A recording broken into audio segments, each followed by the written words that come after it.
Well, we'll give that a second to load and we will get started.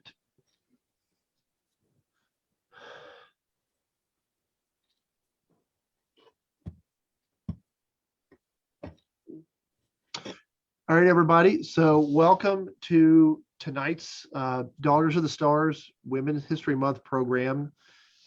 This is an annual event that we have hosted here at the Shenandoah County Library for the past 4 years, having taken last year off due to COVID-19. What we like to do is give local women who kind of help lead in our community the opportunity to share information about their lives and the opportunity to really help us better understand what it means to be a woman in Shenandoah County and their roles. And what we've done is we've invited women from different parts of our county over the past several years. And this year, we're lucky enough to have two local religious leaders who are here to basically share some of their story with us. And then at the end, hopefully have some questions and discussions with our other participants that are here for tonight. So our first guest is Barbara Rhodes. Barbara is a graduate of James Madison University. She then attended Eastern Mennonite Seminary and Oasis Ministries for Spiritual Directors and was ordained in the United Church of Christ in 1988. She served at several other churches before coming to St. Paul's UCC and Mount Calvary UCC here in Shenandoah County in 1997. And she was there until 2006 when she retired. She served a couple other churches since her retirement, including Grace UCC for a few years as their interim pastor. So I'm going to go ahead and turn it over to Barbara. She's going to share some of her story. And then if you have any questions or anything while she's talking, feel free to share that in the chat, or if you're on Facebook in the comments section. And we'll have a question time at the end where we can kind of get to all those. So, but Barbara, go right ahead. Okay, well, thank you, Zach. And I also thank the Shenandoah County Library for inviting us to be a part of this month's program. I'm always glad to share something about faith, my faith in ministry, especially in this area, in this community. But actually, my ministry began a long time ago. I grew up in the Harrisonburg area, and we moved away to Pennsylvania after I was ordained in 1988, because back then I really couldn't get a job as a woman pastor in the Shenandoah Association or here in the Valley. So Pennsylvania was really, so I returned in 1997 when I was called to be the pastor at St. Paul's and Mount Calvary United Churches of Christ. They shared a minister then. Now it's different. They each have their own pastor. I retired in 2006, and after a year retirement, I was called as an interim in downtown Winchester, a centenary. I wasn't finished yet, and then to serve two different times at Mount Jackson as an interim. And so it has been a wonderful being here in the Valley. After my husband died in 2014, I decided to just do supply ministry, but that keeps me pretty busy with different denominations. I want to share with you tonight about my journey, how I got to this place, and how ministry has been in the Valley. I'll share some of the joys and some of the challenges. My challenge actually began very early in life, but it was really not about ministry. But it was, I was about 4 years old, and the little boy up the street, he was about 9 years old. And he would come down and he would play with me in my yard. And we had this high wall that went around the yard. It was smaller and then it got higher. Well, he always wore his Superman outfit, and he had a cape on. And he would fly with that cape and he would jump off the wall. And he said, you know, if you would wear my cape, you could jump off the wall too. You could just be like Superman. So finally, he talked me into being Superwoman or Superman, as he said. So he let me wear his cape. I remember he put it around my shoulders and he tied it even for me. And so he said, now you come up here, you can really jump. So I went flying down through the yard and then jumped off the wall. I did not have a safe journey down, let me tell you. I ended up, my mom had to take me to the hospital for stitches. And it was the last time that I ever was allowed to play with Superman. And so, but, you know, there are many challenges that came after that. And I found a challenge, really when I just got involved with wearing a clerical robe and a stole. And I knew I had God there to be with me, to help me around to the way. If he called me, he would take care of me and use me and give me strength, if that was what I was supposed to be doing. I think there are some things that helped me in my childhood that helped me to become the pastor that I became. I was the last of 7 children. My oldest sister was 23 when I was born, and the one next to me was 10 years older than I was. And all those in between had left home. Well, when I was born, I was the only one born in the hospital. And my mom had rheumatic fever, and we both had to stay in the hospital for 6 weeks. So I was a hospital baby. I think that's why I liked so much serving as a chaplain, a volunteer chaplain at Shenandoah Memorial Hospital for 15 years, along with others. I remember Doc Shank, he came to me and he said, you know, we need a woman chaplain at the hospital. Or she couldn't turn Doc Shank down. And I did. I was the only woman for a while, but you know, things changed. When I retired from that, there were 4 women chaplains, and there were about 12 of us all together, and we would each volunteer about 4 days out of the month. I was brought up in a Christian home where my mother taught me to pray, and she would read stories to me, Bible stories. She read a story to me about a teacher who saved her classroom of children from being found in their hiding place during World War II. And she kept saying the verse over and over again, that God is our refuge and strength. And that has become my favorite verse all of my life. I learned at an early age too, that we are all equal in God's sight, because we lived next door to the Brethren parsonage.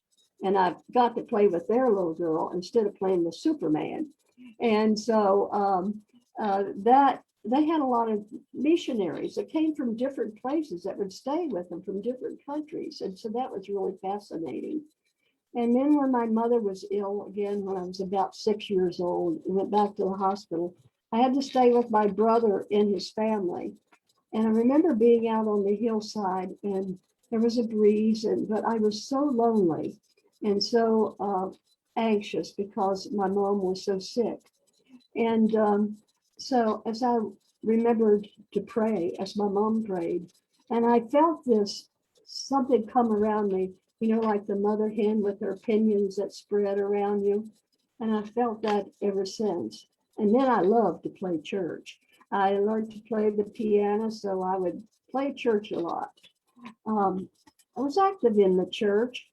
I married Bob in 1960. We were married 54 years before he passed away. A great partner in my ministry wherever we went. Sometimes I thought the churches liked him better than me, but that was okay because he would say he was driving Miss Daisy when he'd drive me to the hospital to visit people. And but I married into the United Church of Christ because I had been brought up Baptist in my home. But you know, I felt this nagging at my spirit, at my soul for all those years. But I was 42 years old when I decided to go back into the ministry. I had been to several retreats for Christian education, and I was at the last retreat and I was sitting there meditating, and it was like a light bulb went on, or like something. I said, you know, it's time. It's time you go into the ministry. It's time. Well, I didn't think too much about it, but yes, it kept gnawing me. And for about a month, then I talked to my spiritual mentor and my conference, who was my conference minister, and to my husband and my growing children, and they all affirmed it is time. So decided to go back to school. I was working as a library secretary at an elementary school and took a year's leave of absence and went back to school. I went to JMU and I got a degree in education because I thought I might have to, not have to, but I would have to really teach school instead of pastoring all the time because they just weren't hiring women ministers here at that time. So to be in the process of ministry, we had to have 7 years of schooling then and a master's degree in divinity from a seminary. And they brought a polity history course of the United Church of Christ to Eastern Mennonite so that I would have that and be able to graduate there and stay at home and go to school. I was the only woman in my Master of Divinity class. There were 12 of us. And I served a church as a licensed pastor at Linville as an in-care student. I never felt I really had to compete with anyone. You just had to be genuine and true to yourself and true to others.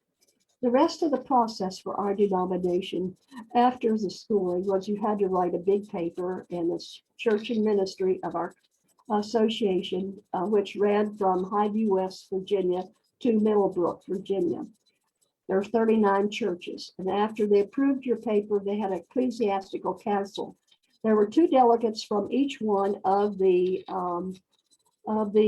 churches who came to hear you give your summary of your paper, and then they asked you questions. I had 14 questions, but anyway, while they were voting, I went across the street from the church and sat on the swing with this little lady, and I told her, I said, they're over there deciding whether I should become a minister or not.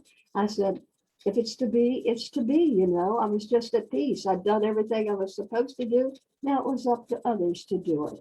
And if it was God's leading, and I thought it was, that it would happen. And it was 100%. And the first woman ordained in the United Church of Christ in this association, I didn't have any role models to follow, even though the first woman ordained in the United States was in a congregational church in 1853. And that was Antoinette Brown. And she was a part, really, of the United Church of Christ because congregational church is one of the churches that we make up. So then we moved to Pennsylvania. It's interesting that Bob retired the same month that I graduated and was ordained. And I got a call to Pennsylvania. And I learned early on in ministry that I had a say in it too where we went. Not only the church, but I did too, because you were in a covenantal relationship, and it had to be where you two felt like that God was calling you together. When we pulled up in front of the church in Pennsylvania, I said, this is it. You know, I know it is. But anyway, challenges of ministry. I think a lot of things are now different. To become the minister I did through all the schooling, now it's called authorized ministers. And you can travel the path I did. You can still be ordained, or you can be a counselor, a chaplain, a layperson, or we're all authorized ministers. And we have different things that we have to do to get to that point. But that's what we're called. And not a student in care anymore, a student in discernment. Some of the challenges of ministry, but it was just great joy, really, to be a part of ministry. But one of the things when you decide to be a minister is sometimes you lose your friends. Sometimes your family don't understand. People just don't understand. But you want to know something? When I was at St. Paul's as pastor, my son-in-law and my 16-year-old grandson were killed in a plane crash. I never felt so loved in all of my life by my church family and by my colleagues who came and said, what can we do to help? My Methodist pastor, my Lutheran, they all wanted to join in and to help you any way that they could and support you. So you might lose some friends, but you surely gained a lot. And what a joy it was. And being a wife, a mother, and a grandmother, and a minister all at the same time was really a challenge. And it was like spinning those plates. You put them on a pole and you get one spinning, and then you get the next one, the next one, and the next one. And all at once, you got to go back and start all over again or somewhere. But what a joy that it was. A challenge, but oh, the joy. In my ministry here in the Valley, it the teamwork of the churches together, all of them working together, like in Lenten services, Advent services, and helping one another out. The people in the churches working as a team. And the colleagues were wonderful. Debbie Harmon, who was serving as a pastor to Edinburgh Christian Church, and I wrote a book, When the Minister is a Woman. It was put out by Chalice Press. And that has some of our joys and all in it. And now I have some pictures I would like to show. If I could take a second to get to them, if I know how to do this, and I shall certainly try. And because I think maybe you would like to see some pictures of the Valley.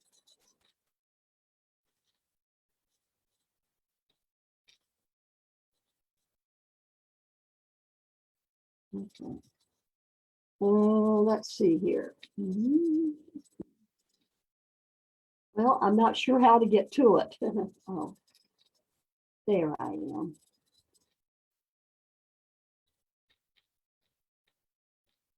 Okay. Can you all see these? Yes, we can see them.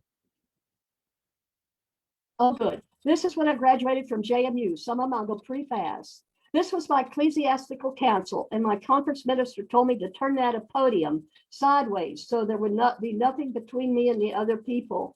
And if I wanted to put my hand on it, and my anxiety would go into that table. My ordination into the ministry. Reverend Bernie Zirkle was over here. He grew up in Mount Jackson and became our conference minister. That was my 5th year from ordination. I was at a conference that honored ministers. I am at a conference now that I've never heard anything about anything since then, but it's okay. We're still loved. And administration. I found in every one of the churches that are here at St. Paul's, we did a remodeling job on the front of the church, and beautiful stained glass windows that they had put lights behind them and framed them. They were beautiful. I love that. I love babies. You can tell. And that was such a great joy of ministry, baptizing. The year after I came here was our 250th happy anniversary at St. Paul's. We were old, 17s, 48s when we were developed. And then these are all the people that were there that day. The gentleman on the end over here is Jack Albert. He was the president of Massachusetts Military Academy, which was established by the Virginia Reformed Church in 1899, which was the United Church of Christ, was the one that St. Paul's did it. And then my conference minister, John Deckenbach.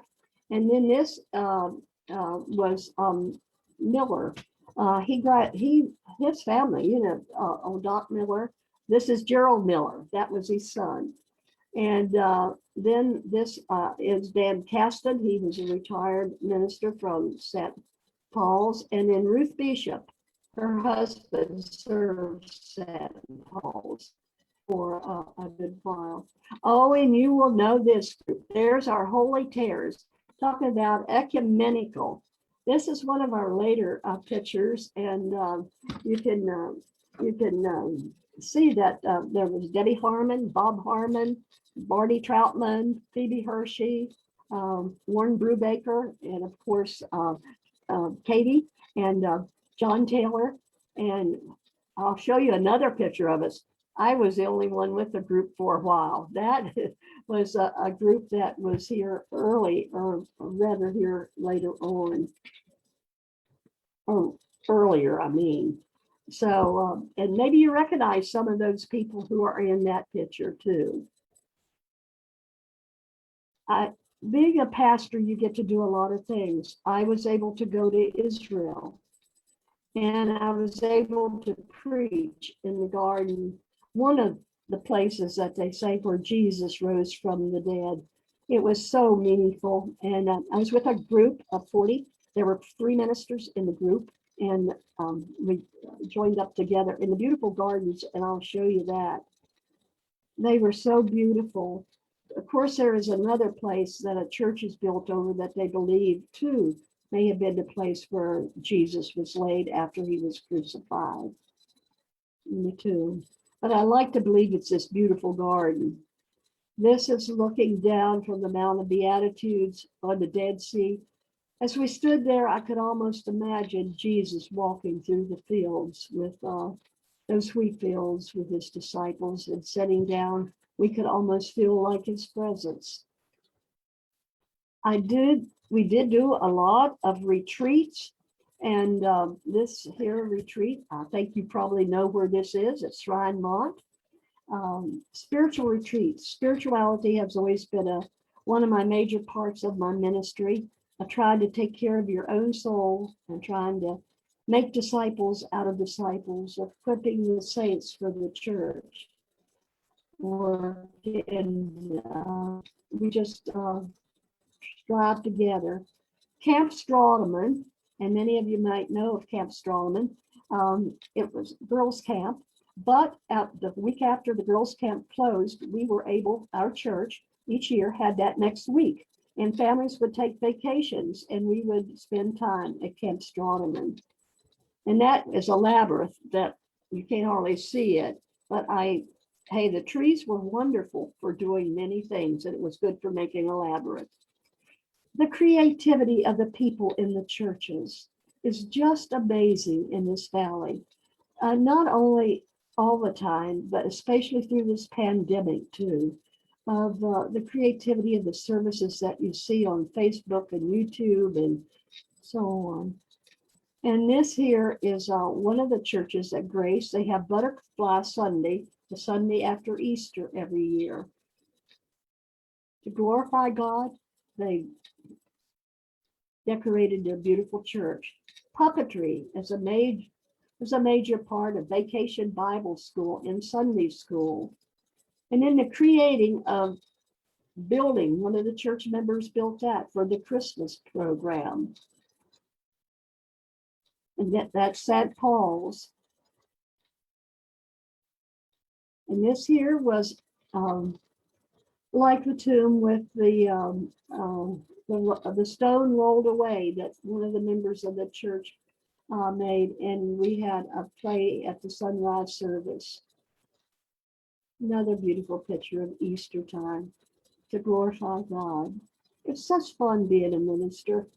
And then this was a prayer garden at one of the churches. Another retreat. It gave time for people to meditate, to be out of God's beautiful creation. This was another retreat area. Then every church that I served, we went to Pennsylvania to the Church World Service. Well, it was in Westminster, Maryland, instead of Pennsylvania. But we would, the gifts are sent from other countries to the United States, and all volunteers would work to unpackage gifts, and then we would see if they were broken, repackage and price them and send them out to distribution centers, and the money went 100% back to the country it came from. The quilt or the blankets were made by Church World Service, for Church World Service by the Lutheran Church. And this is some of our men packaging them up to send them out places. It gives us opportunity to move beyond our own community to help other communities. We went to Chamois, Missouri, and helped in the flood cleanup. You can see all these sacks of sand. Here they were trying to rebuild, really, this building that was destroyed. And here's the water, how awful it was. Vacation Bible School, we worked together, daycare, Sunday school class, and community service, and where everything was free for people to come and enjoy. And my last one is of Holy Communion, because it's so heavenly to serve the Lord and our God. But we all are welcome at the table of the Lord. We all are welcome to be a part of. And so this is my joys and my all of ministry. During the pandemic, I did not serve at church, so I was able to be at home.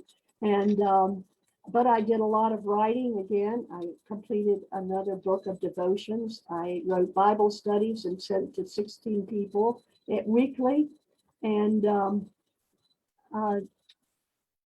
it's just a joy to be with people and to love people. When I was ordained, the charge given to me was to love God and love people, and to care for your spirituality and the spirituality of others. So I have had challenges. I could go into a lot more, and I could go into a lot more joys, but thank you for letting me speak to you this evening. And this completes my part.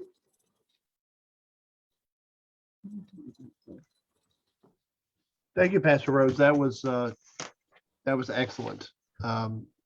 And again, if you have any questions for her, just drop those in the chat, or we'll just hold those until the end.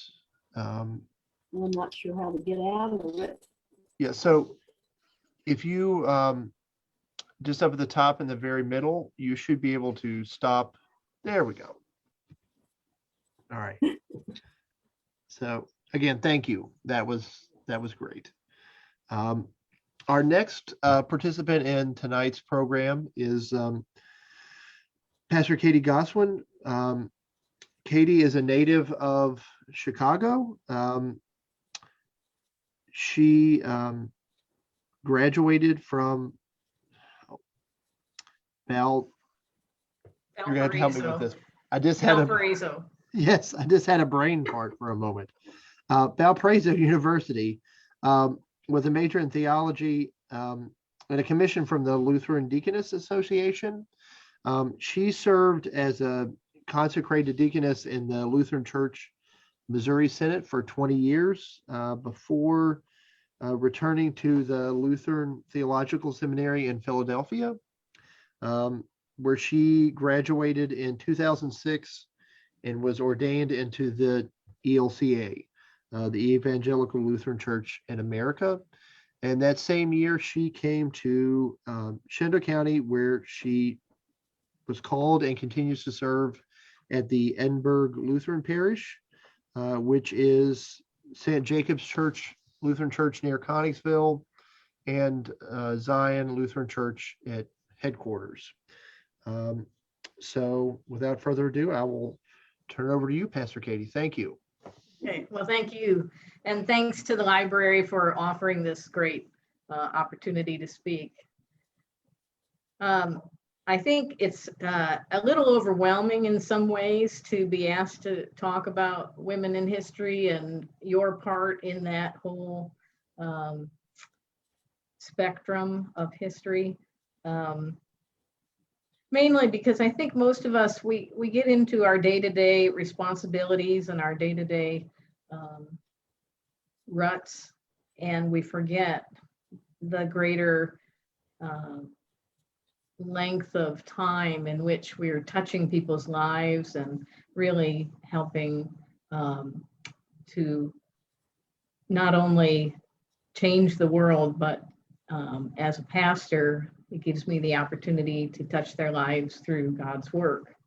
And so I'm going to go ahead and start with the pictures first, I think. And we'll see how to share a screen there. So are those pictures visible, Zach? Not yet. Mm-mm. Not yet. No. Okay. Is there something I need to do? I should have permission on for you to share. Share screen. There we go. There it is. There we go.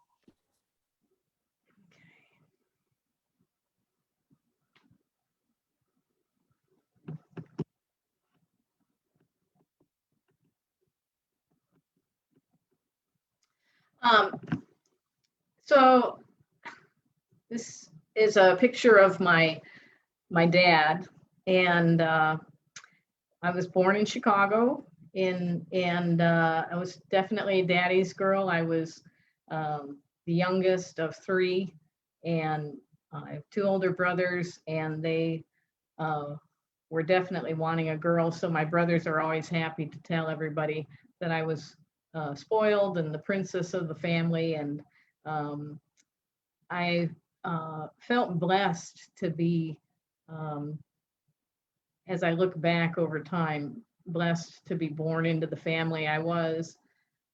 Just before I was born, a Lutheran pastor came through my parents' subdivision. They lived in your typical post-World War II neighborhoods in Chicago, and he was starting a Lutheran church. And my dad is the grandson of a Lutheran pastor who came over in the 1800s to Indiana, but his dad had married a Presbyterian, and they were pretty much inactive Presbyterians, and he didn't have much church background.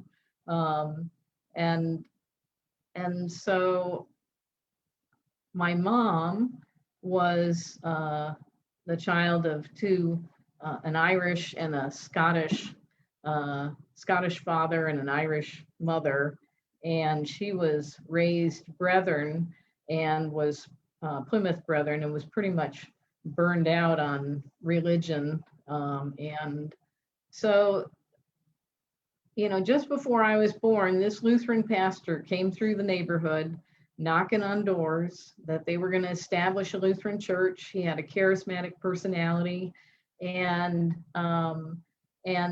they got active with the Lutheran church that he was establishing, and had my brothers baptized. And before you knew it, we were back in the Lutheran church.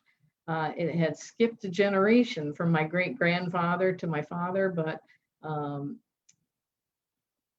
little did I know that the seeds were being planted early in my life for how God would be at work. And during that time, my aunt, my mom's sister, had married a Virginia soldier boy who had been stationed at Great Lakes Naval Station. And when they got married, Uncle Bill said, if you're marrying me, you're going to live the rest of your life in Virginia. And so we spent our summer vacations coming to Virginia, to Waynesboro, to see my cousins and see my family here in Virginia. And, as I look back at it now, I think about those days when we sat in the car during construction on Road 81, on Highway 81 at the time was being built. And I think to myself how even at that moment, people who I would later serve as their pastor were clearing the way for me in a very physical way. I've enjoyed over the years that I've been here listening to some of my members talk about their work on Highway 81, how they laid out the bridges, how they some of them were doing the physical labor, and others of them were engineers that were planning out the road. And I just am touched with the ways in which our lives intersect and how God uses those intersections to create history in remarkable ways.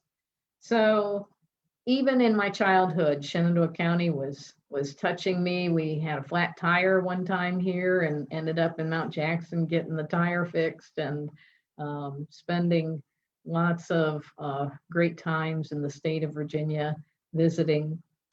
Dad died in '76. And at that point, my mom decided that she would start a whole new chapter of her life. All of my grandparents had died the year before, and there wasn't anything holding her to Chicago anymore. And she was a testimony to me about what strength looks like, because she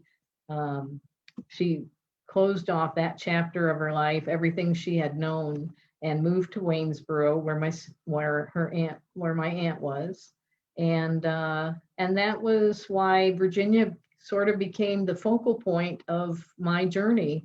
Even though I went far and wide, Virginia was home because Mom was here. And so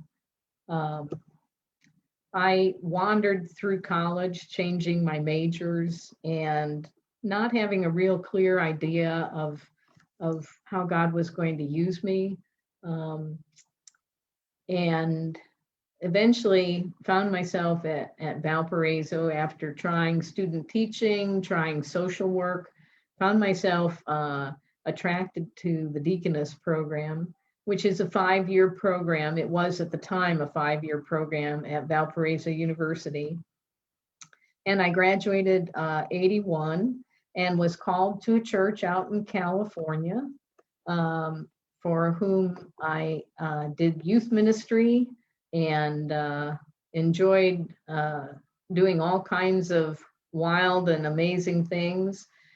Youth ministry in California was extremely easy. I was placed in Santa Barbara, and we had the mountains 3 miles to the east. We had the ocean right there at our fingertips, and the youth program that I inherited was well established. And so they would take all kinds of trips skiing in the winter, and we would go down to Calexico and Tijuana, Mexico, doing service projects in the summer. And I just felt blessed to be part of them. That is me towards the back there. I don't know if you can see my cursor. And we were rafting on the American River in Northern California. And I was there 10 years and just have warm and wonderful memories of it. And but with every opportunity that came along, I was coming home to visit Mom in Waynesboro, Virginia. So little did I know that I would eventually serve here. After that, I did youth ministry in North Carolina, and this is my youth group there in North Carolina. We would go every year to Kerr Beach and have a beach outing, and we would go up to Baltimore and have service projects in Baltimore where we would help restore homes for elderly. And the Missouri Synod Lutheran Church really had some great opportunities for youth groups to be active in service projects. And I felt blessed to be able to connect our youth groups into that. When I came to Raleigh, they didn't have as much of a background in traveling. And so it was great to get those programs established and to be able to really help kids experience something outside of what their normal life is. And I feel blessed. The young lady on the left, Asia, is now working for a school for mentally handicapped children in St. Louis, and she has 3 children of her own. And then Jennifer here, she is in Hickory, North Carolina, and she teaches in a community college, and um, and then Jennifer's friend has continued to be in Raleigh and is working in the correctional facility there. And it's just amazing to see how God moves us along in so many ways. So this picture is is it kind of jumps ahead. In 2000, on September 11th, 2001, of course, we all know what happened on that day. And I think what was so amazing to me was I had been so comfortable in the Missouri Synod, serving in a consecrated position. The Lutheran Church Missouri Synod does not support women being ordained. And I hadn't given it much thought, but throughout my life, God had placed people in my life that were continually encouraging me to consider ordained ministry and to move into the office of Word and Sacrament, as we call it in the Lutheran circles. And on September 11th, when everything was happening in New York and Washington, and several of our members had children who were working in the World Trade Center and had loved ones that worked in the Pentagon. Our church did not respond at all to that day. Churches around Raleigh were opening their doors, inviting people in to come pray. Pastors were pulling services together very quickly so that the community could be drawn together in that moment. And there was a great desire in the community for our church to participate as well. But at the time, the pastor who was serving Our Savior Raleigh did not see the need and was really struggling with the idea that he would be expected to somehow have a service of remembrance, a service of prayer. And at that moment, God broke my spirit wide open. And there was a voice that was welling up in me that I recognized I could no longer step aside and continue in the way in which I had been. So November 1st, All Saints Day of that same year, I found myself in the office of Chip Gunston, who was the assistant to the bishop at Virginia Synod office, talking to him about what ordained ministry looked like, giving him a little background on who I was, how I had come to be in Raleigh, and thinking that God was moving me in a new way. And he was so helpful and really set in place a journey for me that would take the next 4 years. Here I came with 20 years of experience as a deaconess, as a professional church worker, but our seminary system is a 4-year process, and for many, and he and I talked at length about, the importance of doing the 4-year journey, even with all the experience that I brought. And I will be forever grateful and thankful to God for his wisdom in directing me through that. And I had the freedom and the ability to do it because I was never married and didn't have ties other than mom living in Waynesboro. My brothers were well settled and one was raising his family. And so off to Philadelphia Seminary I went, and and the Virginia Synod was laying the groundwork for me to have a call in Virginia. And as part of one of the experiences that I had, I did a year of student pastoring, and I lived with all of those young ones that you see there. They were all 23, all of them. And we lived in 2 houses in the Denver area during my year as a student pastor in Denver.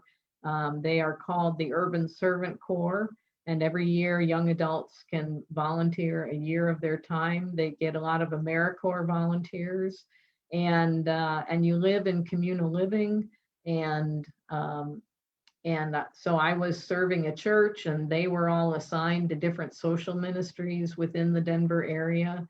And it was the most remarkable year, and it truly deepened my spiritual walk in a way that I couldn't have anticipated.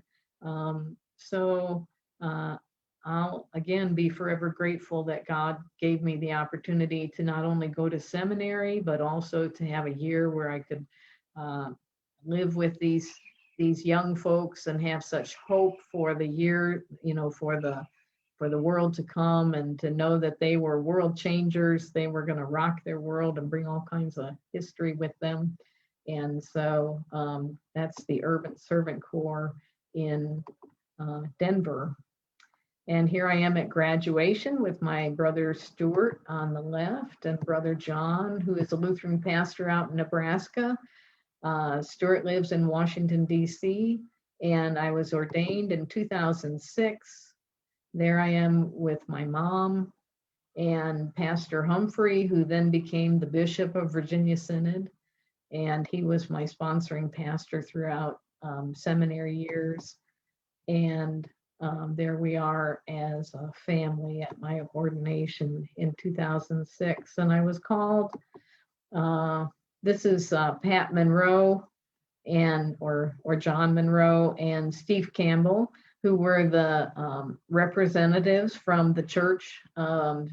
Pat is with St. Jacob's and Steve is with Zion, and they came that night to my ordination to be the representatives for the church. And we had just a glorious time. You may recognize here is Pastor Karen Van Stee on the far left, and Pastor Mary Louise Brown of blessed memory, Jim Basler, and let's see who else is here. There I am. This is Buck Moyer, the former bishop of our synod. Pastor Scott Paradise, who at the time was serving at Mount Calvary in Mount Jackson, Pastor Taylor, and then these are folks that came from the church to be representatives.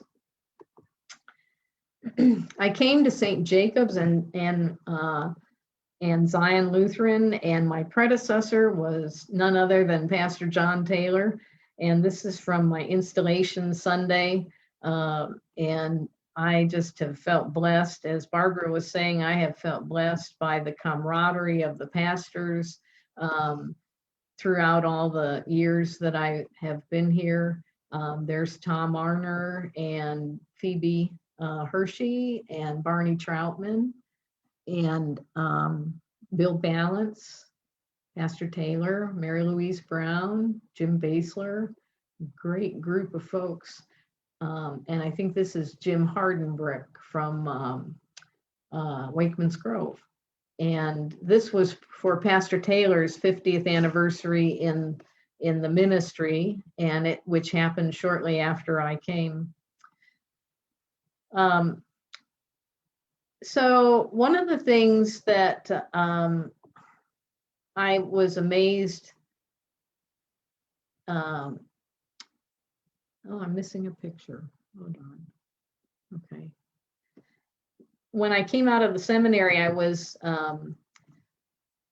all happy and excited to be a pastor. And one of the things that I was not expecting was that seminary doesn't prepare you for is the business of the church. And St. Jacob's Lutheran, which is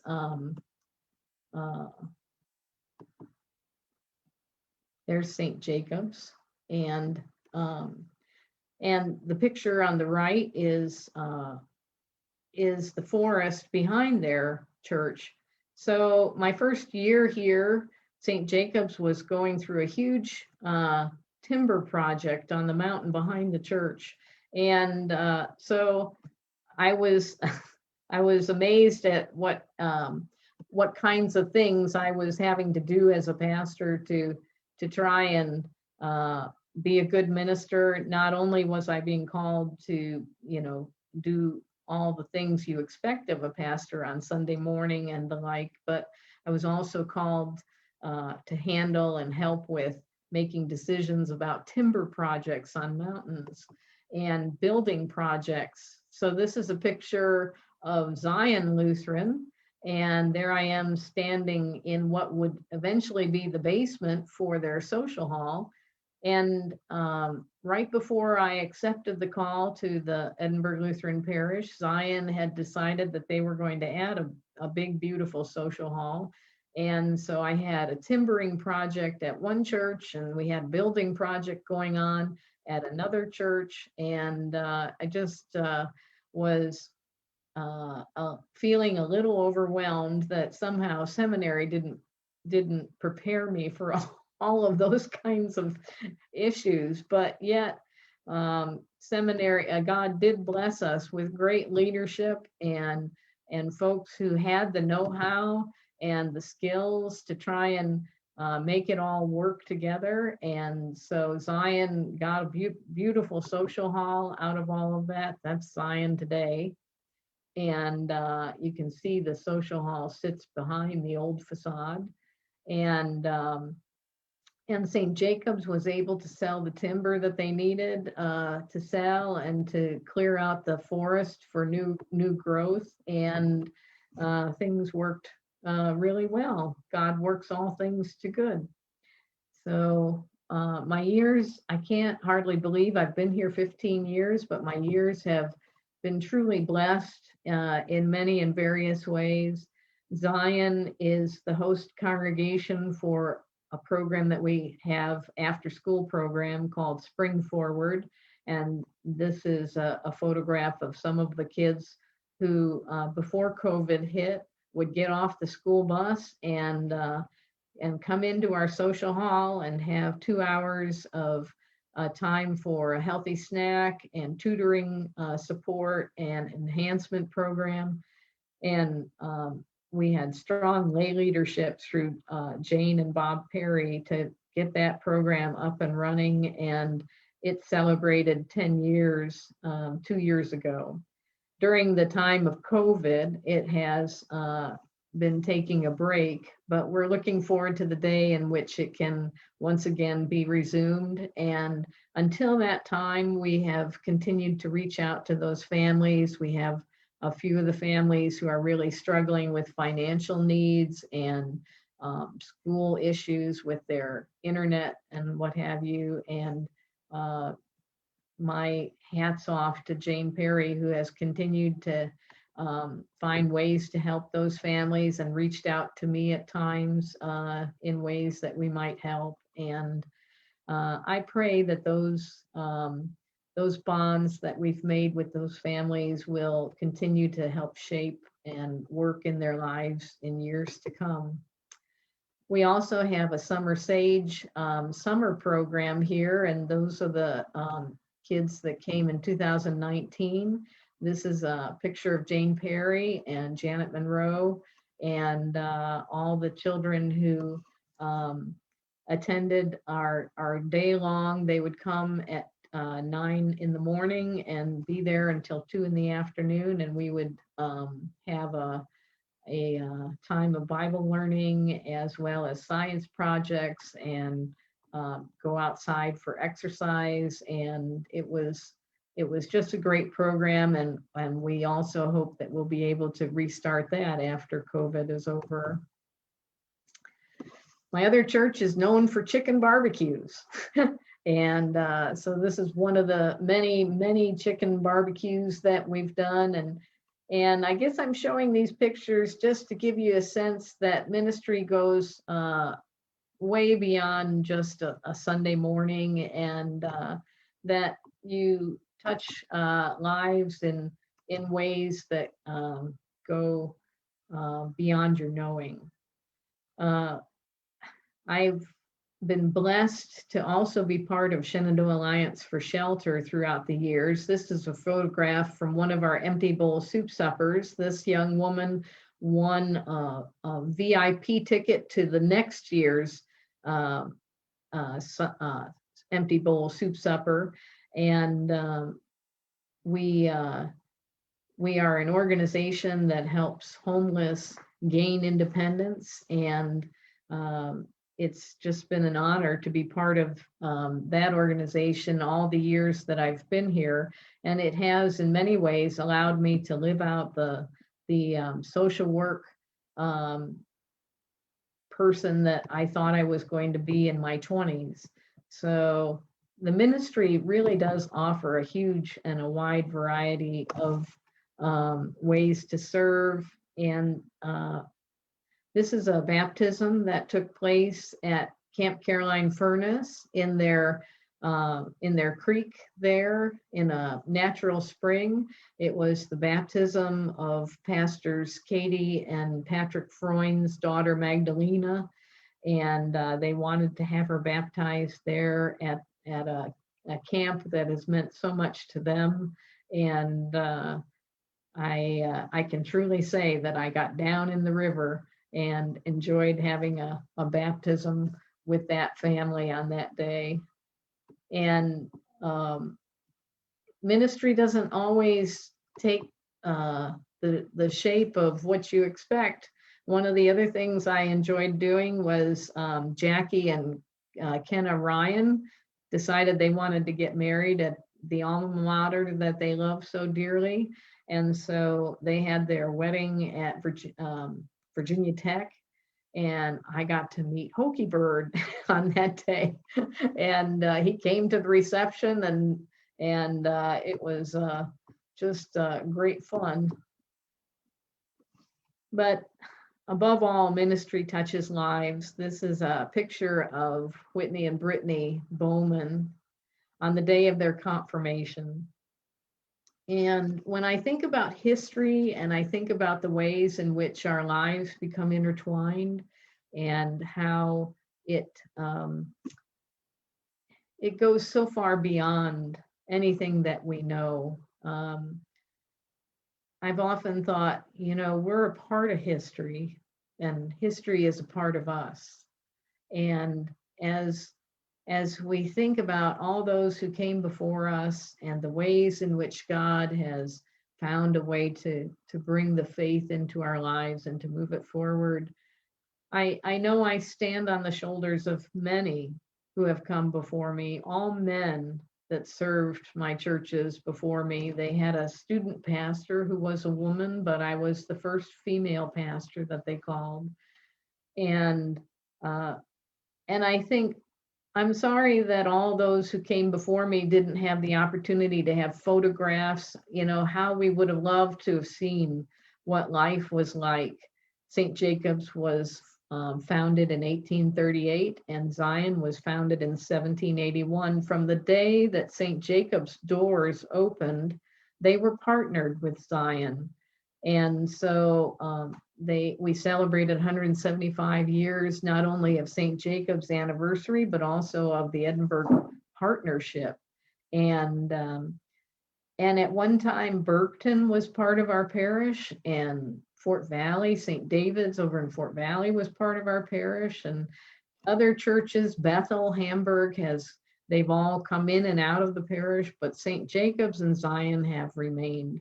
And I am just so thankful for the ministry that has come before me, and that I could participate in the ministry, and that you can think about how you see young ones grow up and move on. This is Whitney and Brittany in their graduation from Virginia Tech in 2017.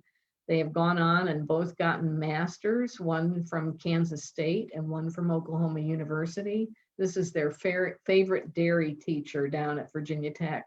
And to watch how the life of the church goes on, and that truly, even though your life does have a liminality to it, it goes on in the lives of others.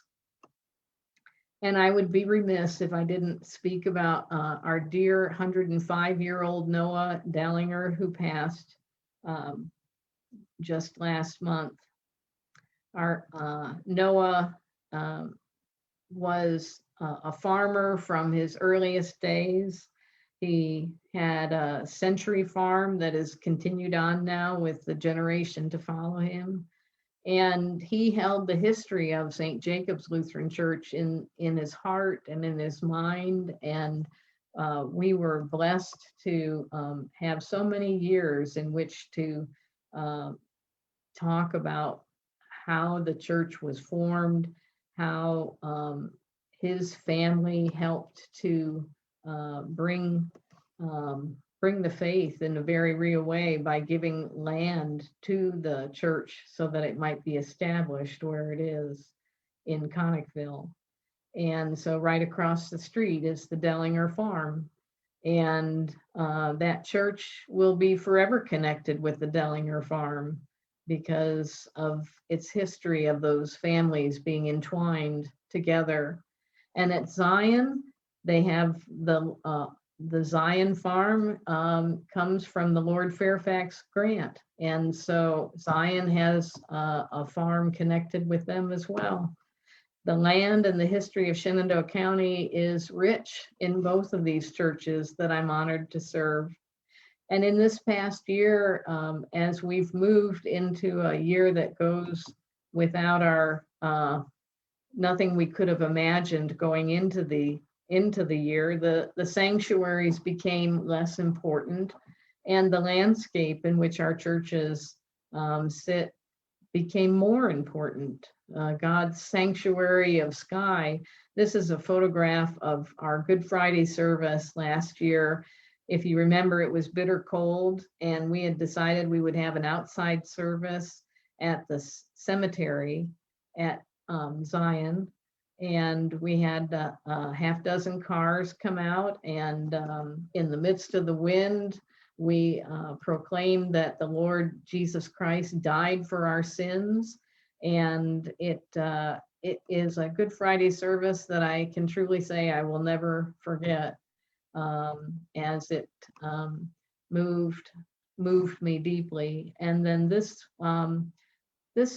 photograph was taken on Pentecost Sunday, and it's me out on the front lawn of Zion preaching, and we at that point were doing a drive-in service, and I loved the photograph that it just captures the movement of the Spirit. So I think as I look back on my life and how I came to be in Shenandoah County, and I just can say truly that I can look back and see how the Lord has brought all these pieces of my life together and made this time so fulfilling.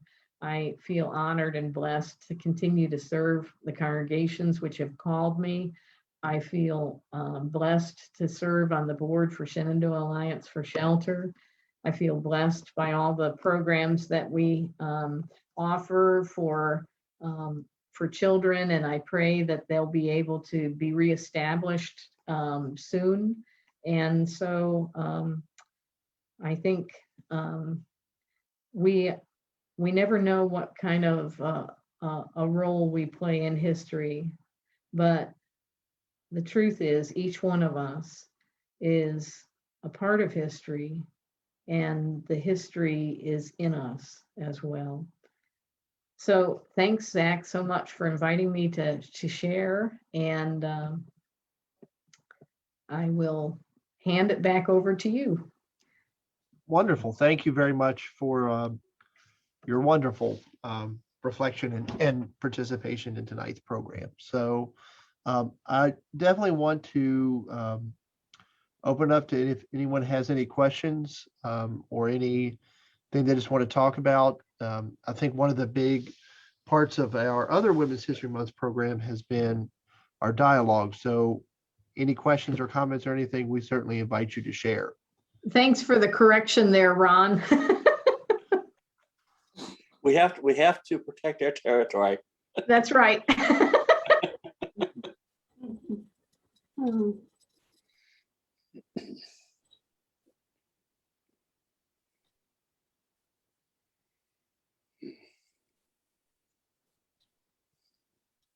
So does anyone have, Barbara? Yeah, I would just say that I'm confident that each of you obviously have played a role in the history of your churches, and it will not be forgotten. And I admire you. You were pioneers here in Conservative Valley, it sounds like. And I if you could comment on, was that difficult, or is that difficult, or not? Barbara, I guess I'm asking you first. Yeah, when I came back to Woodstock, I was the only woman pastor in the area.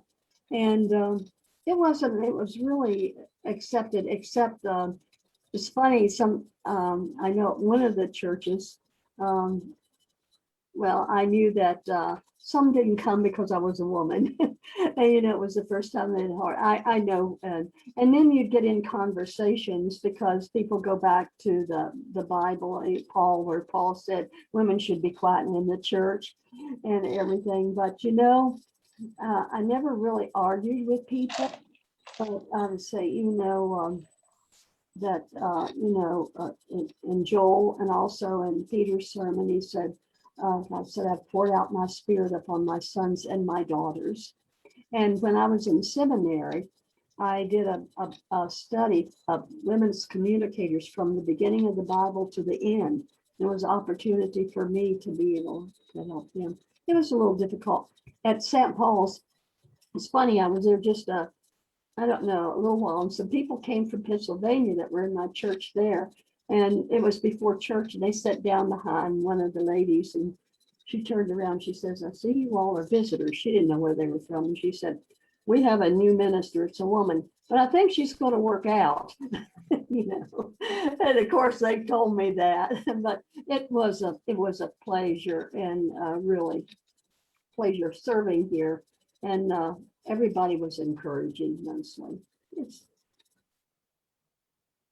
I'm glad to see now all these women that are pastors around here. Hallelujah. Yeah, so I feel like I stand on the shoulders of Barbara, that she established in many ways, along with Shelby DePriest, who served for 15 years at Faith Lutheran in Fort Valley. And I came with a wave of Lutheran pastors. So Pastor Mary Louise Brown came to St. Luke, and Pastor Debbie Dukes came to Mount Zion Newmarket. And I came all in the same year.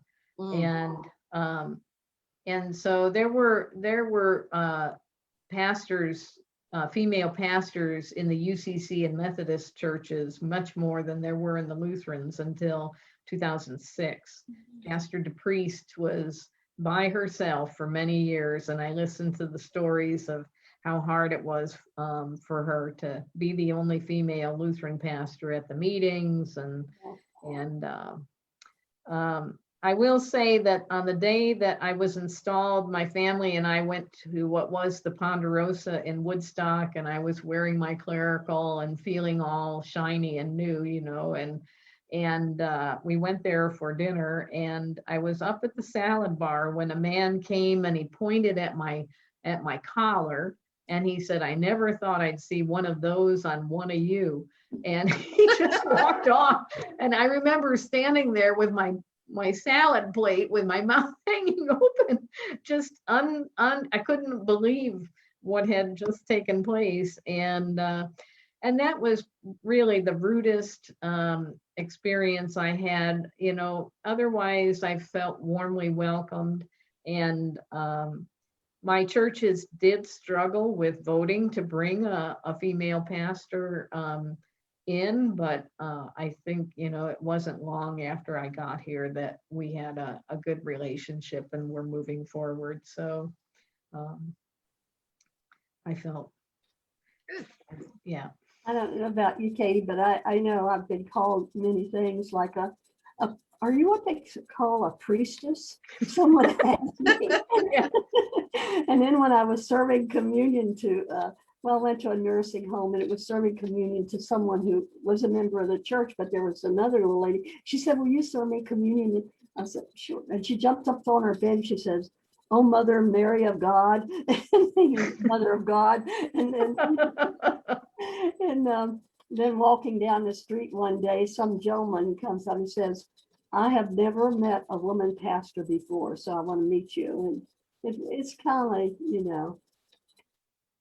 And Yep. then I found the challenge, if I didn't wear my clerical shirt at the hospital, if you went in and you said you were a reverend, Right, you wore your shirt.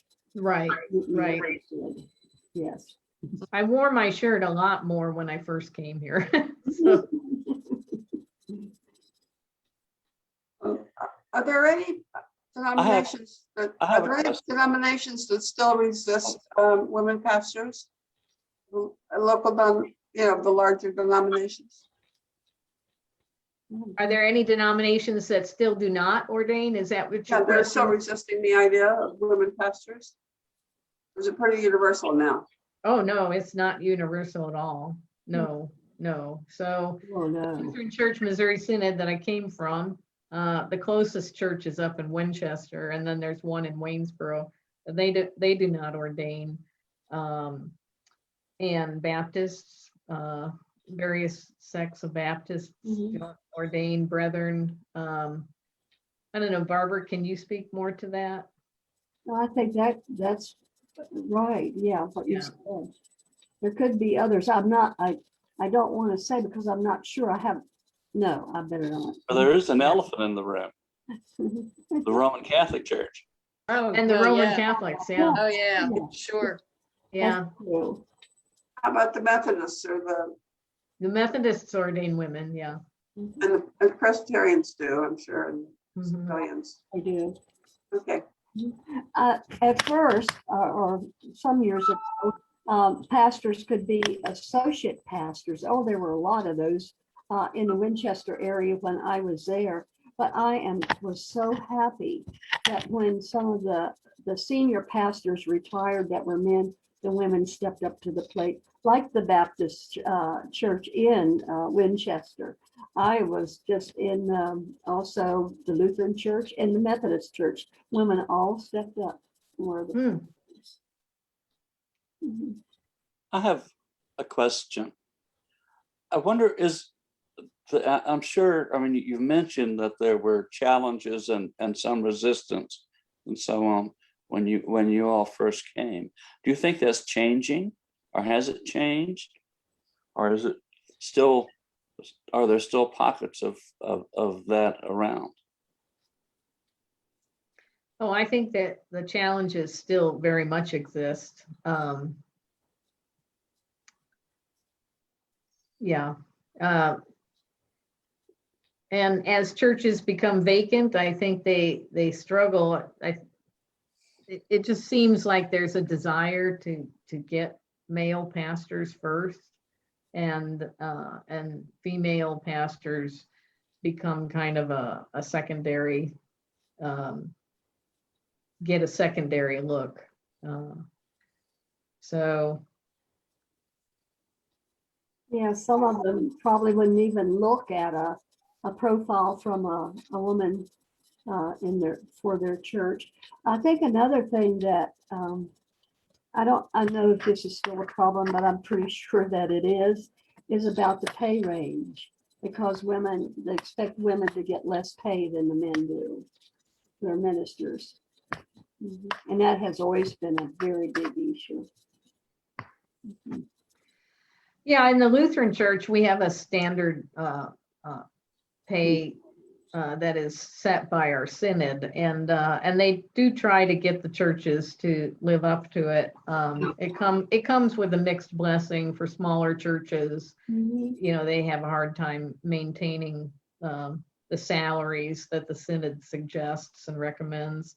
But you know, it's a good question, Ron, and I will say that it just saddens me that even as the mainline denominations are struggling with seminary enrollment declining and retirement of pastors going up, and there's going to be this huge gap of pastors available for call.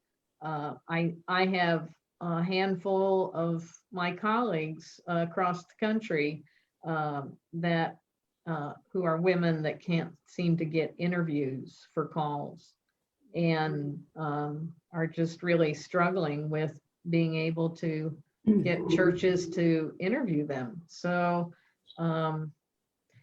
while the church as an institution may move forward and choose to do these things, you know, the rubber meets the road when it comes down to the leadership of congregations and whether or not they're able to lead their churches forward into considering women in ministry.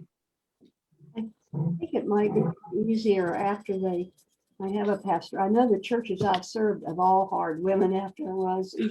Yeah, I know. St. Paul's here, they have a lady minister now, Reverend Chamberlain, and she's wonderful. And before her, there was a woman, and I was before them, the first woman, and then Julie, and then Claire. And they've had 3 women here in this church.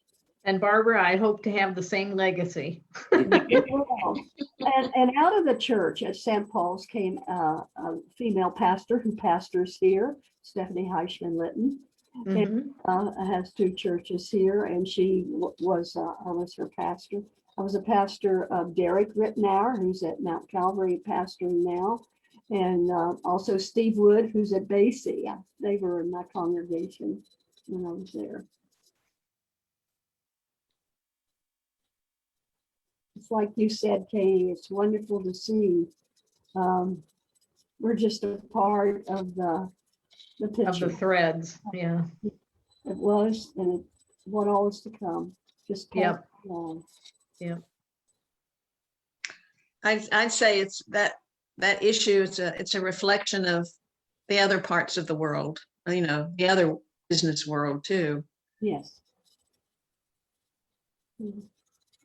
This is Mary. Do you think some of it is that, I mean, is it mostly men that are making the decisions in these congregations and the search committees and that, and the women Mm. are less active or not?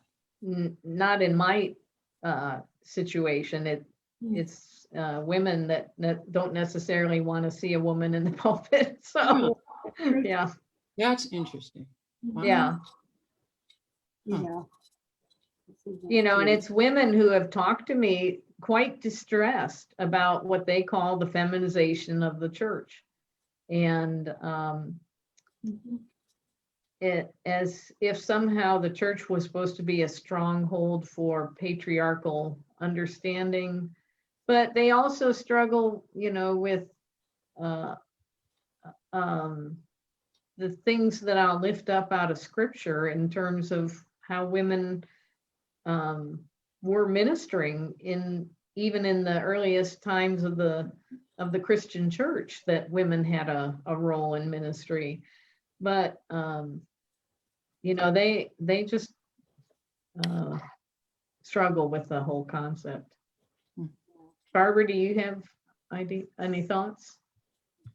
No, I think that's true. I don't know. I think you're right. I think sometimes that it's difficult for women to accept a woman as a pastor, but there are a lot. I don't know. There's always been a lot of men in the church who are where I have been, who have been the leaders of the church. And I know when I was coming to St. Paul's, I had put my profile out. I wanted to get back to the valley because my husband was coming down every 3rd week to take care of his mother he shared that ministry with his two brothers. So I wanted to get back to Virginia, and I've been up there 9 years. And so St. Paul's said that my profile was on their desk for a year, and they 60 profiles, and mine kept coming, they kept putting it underneath, because I was a woman. And finally someone said, well, maybe we better call her since it keeps coming on top after a year. And what happened at the end of, I had already decided to pull my profile. I wasn't going to get back. I was just going to quit looking and stay where I was. And so when they called me, I said, you know, I pulled my profile a year ago. I'm going to have to pray about this. So I didn't even give them an answer for a week. And then I called and said I would do the profile. And then when I came for the profile, I mean, not profile, when I came for the interview, it was mostly men, but one of them said to me, I thought, this is it. He said, we just interviewed a man before you, and he quoted scripture all the time, and you don't quote scripture. And I said, well, I quote it when it's appropriate. I didn't know what else to say. And when Bob and I were driving back to Pennsylvania, I said, I'll never hear from him. But you want to know, I had a call when I got home. How soon can you come? So I don't know. They must not have liked that scripture. But it was a lot of men, and it is hard sometimes. I found it very difficult sometimes. I had one, I don't want to talk all the time, at one of the consistory meetings. Talk about me, I almost cried, I did. And I looked at a gentleman and I said, don't you understand that I love you and I love everybody in this church? He started to cry. And we become one of the closest friends and members of the, outstanding member of the church. All sometimes people needs to know is you love them. Yeah. With a Christ love. Mm-hmm. Well, and I think that the sense of call comes from our deepest relationship with the Lord. So when I was called as a deaconess from California to North Carolina, I came out to Raleigh for an interview, and I was their first female deaconess. They had male youth workers before me, and I'll never forget. After church, we all went into the fellowship hall, and people were flinging questions at me and what have you. And this gigantic man, Mike Joe, stood up and he said, we really loved our director of Christian education. Jim was just a blessing to this congregation, and he leaves big shoes to fill. Do you think you can fill those shoes? And I asked him what size shoe he wore. Good. Well, how am I supposed to answer that question? And I never questioned my call as a deaconess. I never questioned my call as a pastor. Oh. There is this deep and abiding sense. The congregations can do what they want, but I have this deep and abiding sense of being called. And my call to Edinburgh Lutheran Parish did not go smoothly.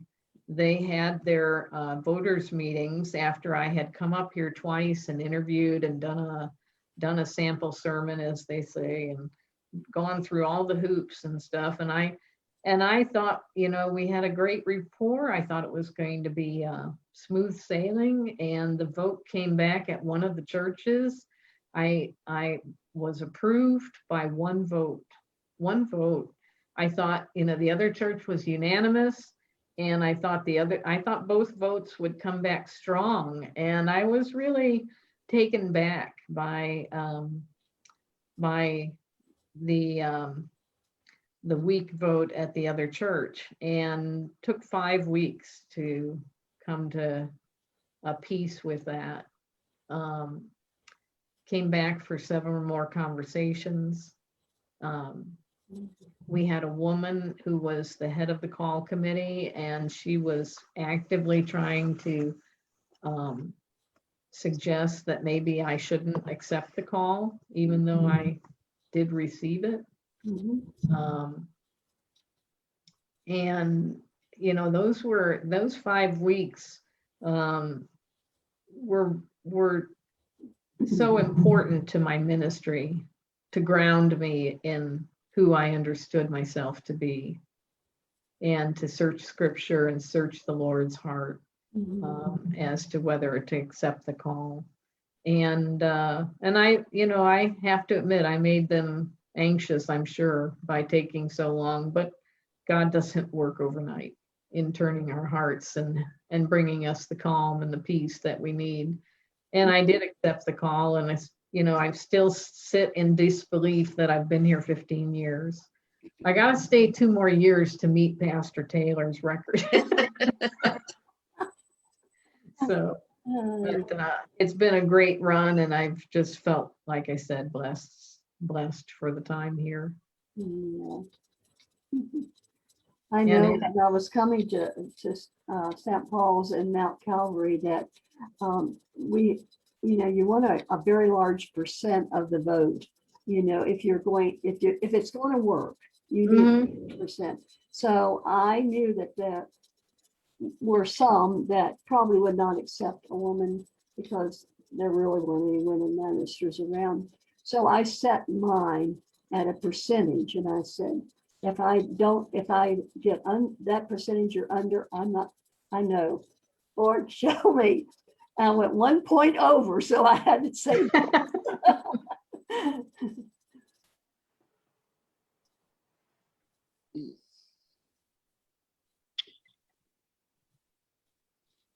Right, so are there any other questions that anybody wanted to ask or anything else?